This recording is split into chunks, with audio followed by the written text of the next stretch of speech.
അല്ല ഗൈസ്, അങ്ങനെ രാഹുൽ മങ്കൂട്ടത്തിനെ പാർട്ടിയിൽ നിന്ന് പുറത്താക്കി എന്നുള്ള ഒരു വാർത്ത വരുന്നുണ്ടല്ലേ. അങ്ങനെ രാഹുൽ മങ്കൂട്ടത്തിൻ്റെ കത്തിക്കൽ തീർന്നു ഗൈസ്.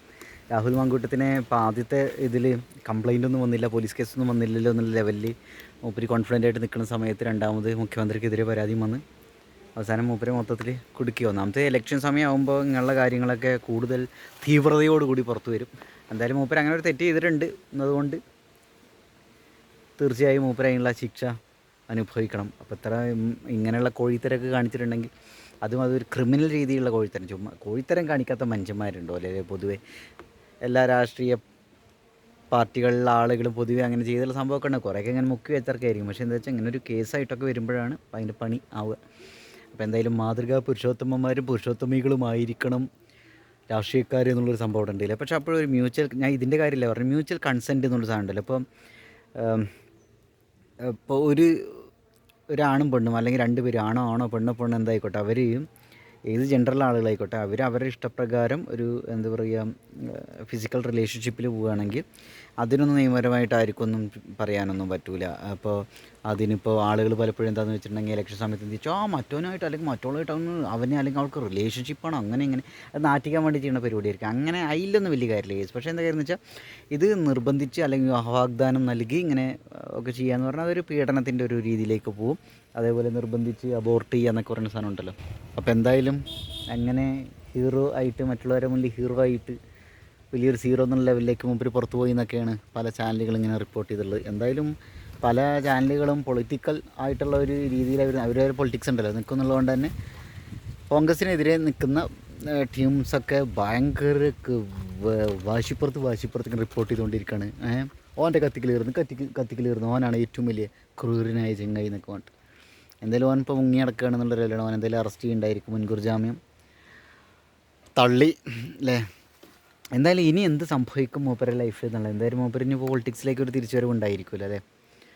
എന്തായിരിക്കും പിന്നെ മൂപ്പർ ചെയ്യുന്നുണ്ടാവും. ഞാൻ ഇങ്ങനെ ആലോചിക്കണം, നിങ്ങളുടെ ആളുകളൊക്കെ പിന്നെ ഒരു ലൈഫിൽ എന്ത് സംഭവിക്കുന്നുണ്ടാവും? ഒരു പൊളിറ്റിക്കലായ ഒരു സപ്പോർട്ടില്ല, അവർ വേറെ എന്ത് ജോലി ചെയ്യും? ഒരു സ്ഥലത്തേക്ക് പോകുന്ന സമയത്തൊക്കെ നമ്മുടെ നാട്ടുപുറത്തൊക്കെ ആണെങ്കിൽ എന്തെങ്കിലും ചെറിയ കാര്യം ഉണ്ടെങ്കിൽ തന്നെ ഭയങ്കര വിഷയമായിരിക്കും പലർക്കും. അപ്പോൾ ഇങ്ങനെയുള്ള ആളുകൾക്ക് എന്തായിരിക്കും അവരുടെ ഫ്യൂച്ചർ ലൈഫ്? എന്തെങ്കിലും ബിസിനസ് ചെയ്യേണ്ടായിരിക്കും. അപ്പോൾ അതിനുള്ള കാശൊക്കെ അവരുടെ കയ്യിലുണ്ടെങ്കിൽ ചെയ്യാൻ പറ്റണൊക്കെ ഉണ്ടായിരിക്കില്ല. അല്ലെങ്കിൽ ഇപ്പോൾ വേറെ എന്ത് ചെയ്യും? ഇവർ ഫിനാൻഷ്യലി എങ്ങനെ ജീവിക്കും? ഇവർ കണക്ഷൻസ് എങ്ങനെയായിരിക്കും? നിങ്ങളുടെ അഭിപ്രായം എന്താ ഗൈസ്? നിങ്ങളുടെ ആളുകളൊക്കെ എന്താ സംഭവം? അപ്പോൾ അവർ ഇതിലിങ്ങനെ ലൈം ലൈറ്റിൽ ഇങ്ങനെ നിന്ന ആളുകളല്ല, അവർക്ക് പെട്ടെന്ന് ഇത് അഡ്ജസ്റ്റ് ചെയ്യാൻ പാടായിരിക്കുമല്ലേ. അപ്പോൾ ഒരു കരിയർ മൊത്തം അല്ലേ, കരിയർ മൊത്തം ഇങ്ങനെയുള്ള ഒരു ഇതിൻ്റെ പുറത്താണ് പോവുകയാണ്. അത് എത്ര സാഡാണ് അല്ലേ ഗൈസ്? അത് ഞാൻ മൂപ്പരെ സപ്പോർട്ട് ചെയ്തുകൊണ്ട് പറയണതല്ല കേട്ടോ. എന്താണ് അടിവയർ ഇങ്ങനെ വേയിക്കണത് ഗൈസ്? ഡയറ്റിംഗ് ആണ്. ഇപ്പോൾ എന്തൊരു ഒരു ഉഴുന്നുവടയും ഒരു പരിപ്പടിയും ഒരു പുഴുങ്ങി കോഴിമുട്ടയും കഴിച്ചു. അടിവയർ നന്നായിട്ട് വേദനിക്കണം. അപ്പോൾ ഞാൻ ഇവിടെ പറഞ്ഞിരുന്ന സംഭവം എന്തായാലും രാഹുൽ മങ്കൂട്ടത്തിൽ കുടുങ്ങി ഗൈസ്. കോഴിത്തരം കാണിക്കുന്ന ആളുകൾ ആ പാർട്ടിയിൽ മാത്രമല്ല അവിടെയും ഇവിടെയൊക്കെ ഉണ്ട് ഗൈസ്, അത് ആരും മറക്കരുത്. അപ്പോൾ എന്തായാലും രാഹുൽ മങ്കൂട്ടത്തിന് ഇങ്ങനൊരു അവസ്ഥ വരുന്നത് ഞാൻ തീരെ പ്രതീക്ഷിച്ചല്ല ഗൈസ്. ഇനിയിപ്പോൾ ഇന്ന കോൺഗ്രസ്സുകാരനായിട്ടൊന്നും നിൽക്കണ്ട കേട്ടോ, അങ്ങനെയൊന്നല്ല. നമുക്ക് എൻ്റേതായ ഒരു സ്വതന്ത്രമായിട്ടുള്ള ഒരു നിലനിൽപ്പ്, ഒരു ഇതിനോടൊരു ലീനിയേജ് ഉണ്ട്, അത് വേറൊരു കാര്യം. ഇതിനോട് നല്ല കേട്ടോ, നമുക്ക് ഒരു ആശയപരമായിട്ടുള്ള ഒരു സംഭവം ഉണ്ടാവില്ല. പക്ഷേ ഈ ഒരു പാർട്ടിയിലേക്ക് വരുന്ന സമയത്ത് വേറെ കുറേ ഉടായ്പകൾ ഇതൊക്കെയാണ് പൊതുവേ കേരള പൊളിറ്റിക്സിലുള്ള ഒരു സംഭവം ഉള്ളത്. ഇന്ത്യൻ പൊളിറ്റിക്സിലൊക്കെ അങ്ങനെയാണ്, അത് മൊത്തത്തിൽ ലോകത്തിൽ മൊത്തം അങ്ങനെയായിരിക്കും. അപ്പോൾ ഇത് കുറച്ച് കൂടുതലാണ് ഇവിടെ സദാചാരം ഇതൊന്നും സംഭവമൊക്കെ. അപ്പോൾ എന്തായാലും വേറെ പലതും കവർ ചെയ്യാൻ വേണ്ടിയിട്ട് രാഹുൽ മങ്കൂട്ടത്തിനെ ഇവർ കൂടുതൽ വന്യമായ രീതിയിൽ ആക്രമിച്ച് കുടുക്കി. അപ്പോൾ എന്തുകൊണ്ടായിരിക്കും പോലീസിനോട് പരാതി പറയാണ്ട് മുഖ്യമന്ത്രിക്ക് പരാതി കൊടുത്തിട്ടുണ്ടായിരിക്കും അല്ലേ? അത് ഈ പൊളിറ്റിക്കലായ രീതിയിൽ ഈ സംഗതിയിൽ മാറണം വിചാരിച്ചിട്ടായിരിക്കും. അല്ലെങ്കിൽ എന്താ പോലീസിന് വിശ്വാസം ഇല്ലാത്തതുകൊണ്ടാണ് മുഖ്യമന്ത്രിക്ക് ഡയറക്റ്റ് കൊടുത്ത്. അപ്പോൾ എന്തായാലും ആ ഒരു എന്താ പറയുക, എന്തായാലും നന്നായി, സംഭവം നന്നായിട്ടുണ്ട്. അപ്പോൾ എന്തായാലും കോൺഗ്രസ് പാർട്ടിയുടെ ഉള്ളിൽ തന്നെ ഞാനാണോ ഇജ്ജാണോ എന്നുള്ള രീതിയിലുള്ള ഒരു സംഭവം ഉള്ളത് കൊണ്ട് തന്നെ ഓൻ എങ്ങനെയെങ്കിലുമൊക്കെ ഒന്ന് ഒതുക്കി കെട്ടിയാൽ മതി എന്നുള്ള ലെവലിൽ പാർട്ടി അവനെ പുറത്താക്കിയിട്ട് പാർട്ടിയുടെ മുഖം രക്ഷിച്ചു ഗൈസ്. എന്തായാലും ഇലക്ഷൻ സമയത്ത് ഇതൊരു ചൂടേറിയ ചർച്ചയാകുന്നുണ്ടായിരിക്കും. ശബരിമല പരിപാടികളും വേറെ പലതും ഇതിൻ്റെ ഇടയിൽ മുങ്ങിപ്പോയിട്ടുണ്ട്. അപ്പോൾ എന്തായാലും സംഭവം അത്രയേ ഉള്ളൂ ഗൈസ്. ഇവിടെ ഈ ഇലക്ഷന് കോൺഗ്രസ്സിന് എന്ത് സംഭവിക്കാമെന്ന് നമുക്ക് നോക്കാം അല്ലേ. നമ്മളെന്താ വെച്ചാൽ സ്വതന്ത്രമായിട്ട് ഇങ്ങനെ നോക്കിക്കൊണ്ടിരിക്കുകയാണ് ഇവിടെ എന്താ സംഭവിച്ചുകൊണ്ടിരിക്കുന്നത്, എന്താണ് സംഗതി എന്നൊക്കെ. എന്തായാലും രാഹുൽ മാങ്കൂട്ടത്തിൻ്റെ അടുത്ത സ്റ്റെപ്പ് എന്തായിരിക്കും? രാഹുൽ മാങ്കൂട്ടത്തിൽ എങ്ങനെയായിരിക്കും മൂപ്പര് ഫ്യൂച്ചർ ഉണ്ടായിരിക്കുക?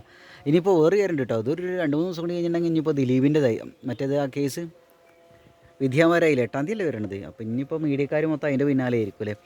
വീണ്ടും ഇലക്ഷൻ കഴിയുന്നവരെ 2-3 ദിവസം കൂടി അതും കൂടിയായിരിക്കും ഇനി പോരാട്ടം ഉണ്ടായിരിക്കുക കണ്ടൻറ്റ് സോഷ്യൽ മീഡിയയ്ക്ക് അല്ലേ, സോഷ്യൽ മീഡിയയ്ക്കും വാർത്താ ചാനലുകൾക്കും. രാഹുൽ മാങ്കൂട്ടത്തിലും ദിലീപും പൾസർ സുനി എന്ത് സംഭവിക്കണം, ഇതായിരിക്കും ഇവരെ കണ്ടൻറ് ഉണ്ടായിരിക്കാം. കുറേ സാക്ഷികൾ കൂറുമാറി അങ്ങനെയൊക്കെ ഒരു അവസ്ഥയിലാണ് മറ്റേ കേസുള്ളത് അല്ലേ. അപ്പോൾ എന്തായാലും രാഹുൽ മാങ്കൂട്ടത്തിൽ കുടുങ്ങി ഗൈസ്. ദിലീപിൻ്റെ കാര്യത്തിൽ എന്താവുമെന്ന് അറിയില്ല.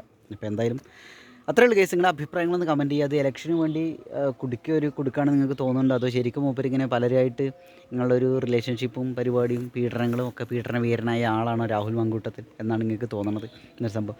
എന്തൊക്കെ പറഞ്ഞാൽ ഇതിനൊരു ലീഗൽ സൈഡ് ഉണ്ട് കേസ്. നമ്മളൊരു കാര്യം ചെയ്യുമ്പോഴേ നിയമപരമായ കാര്യങ്ങളൊക്കെ ഓക്കെ ആണെങ്കിൽ മാത്രം ചെയ്യാം. മറ്റേന്താ വെച്ചാൽ നല്ല പണി കിട്ടും. ഇങ്ങനെ കാര്യങ്ങളുണ്ടല്ലോ. അപ്പോൾ ഒരാളെ കൊടുക്കാനൊക്കെ ഇന്നത്തെ കാലഘട്ടത്തിൽ എളുപ്പമാണ്. അപ്പോൾ മനഃപൂർവ്വം ഇങ്ങനെയുള്ള കുറേ കാര്യങ്ങൾ പോയി ചാടുകയൊക്കെ ചെയ്യുമ്പോൾ എന്ത് കോൺഫിഡൻസിൻ്റെ പുറത്താണ് പാർട്ടി രക്ഷിക്കും വിചാരിച്ചിട്ടാണ്. അതൊരു അഹങ്കാരമാണ്. അങ്ങനെ ചെയ്യാൻ പാടുണ്ടോ അല്ലേ. അത് പാർട്ടിക്കും പ്രശ്നമാണ്. എന്ത് വിചാരിച്ചിട്ട് അങ്ങനെ ചെയ്യണത്.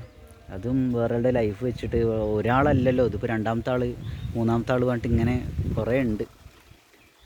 പക്ഷെ എന്താ politics is A dirty business.